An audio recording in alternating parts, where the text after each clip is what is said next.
All right, let's talk about something huge. We're going to dive into a topic that affects so many talented people out there: how to get the visibility and really the recognition you actually deserve. We're going to unpack a framework designed to do exactly that. So, let me ask you this. Does this feel familiar? You are putting in 10 out of 10 effort, doing absolutely top-tier work, but you're only getting like 4 out of 10 recognition for it. You know you're good, but for some reason the credit, the visibility, it just isn't landing. So frustrating, right? And then you have that moment. You know the one. You're sitting in a meeting, you're the one with the data, the code, the actual results. You are the 10 out of 10 technician. But you watch someone else, who's maybe a 7 out of 10 on the technical side, get the promotion, they get to lead the big new project, they get the yes from leadership. And you're left wondering, how? Why? Well, it almost always comes down to one thing. And here it is. This might sting a little, but it's one of the most important truths you'll ever hear about your career. It will never, ever outgrow your communication. Your technical skill, that gets you in the door, but it's your communication that's going to unlock every single level after that. You know, for the longest time, we've all been sold this lie, really, that if we just put our heads down and do amazing work, the work will speak for itself. But let's be real. We live in a world that is incredibly noisy, and in all that noise, if you can't speak for your work, you're basically invisible. And this is where the visibility framework comes into play. I want you to think of it as the bridge. It's the bridge that takes you from being that brilliant but overlooked technician to becoming an absolutely indispensable leader.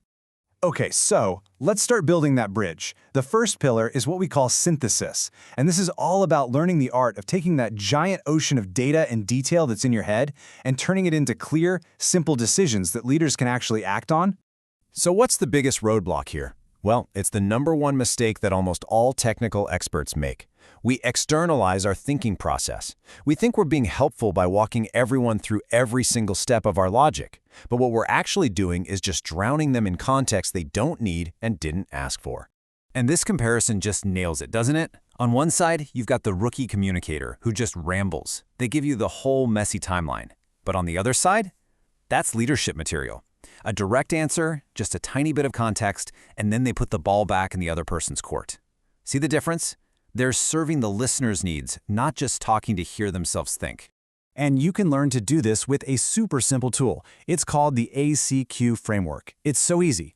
A, answer the question directly, yes or no. C, give one, and I mean just one, beat of context. And then Q, ask a question to throw it back to them. Something simple like, does that help? Or do you need more detail?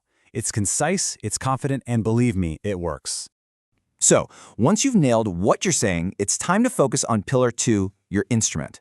This is all about how you say it. It's about mastering your voice and your physical presence to make sure your message actually lands. I absolutely love this metaphor. Your voice and your body are like a piano.